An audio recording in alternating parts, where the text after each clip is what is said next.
যুক্তরাষ্ট্রের ইউটাহ অঙ্গরাজ্যে রক্ষণশীল রাজনৈতিক নেতা চার্লি কার্ককে গুলি করে হত্যার ঘটনায় গভীর শোক ও নিন্দা জানিয়েছেন রাজনৈতিক মহলের ব্যক্তিরা।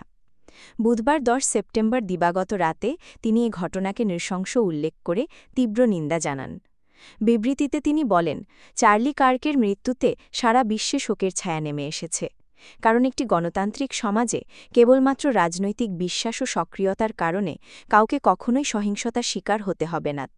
ধর্ম, মতদর্শ কিংবা দৃষ্টিভঙ্গি যাই হোক না কেন, কারো জীবন এভাবে ঘৃণ্যভাবে শেষ হয়ে যাওয়া মেনে নেওয়া যায় না।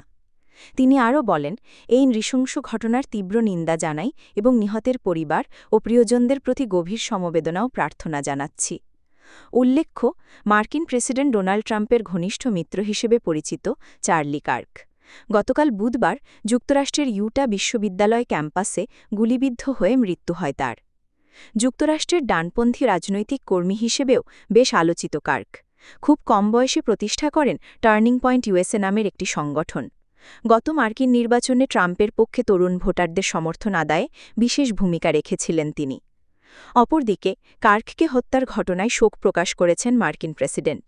এই ঘটনাকে অত্যন্ত দুঃখজনক বলে আখ্যা দেন তিনি।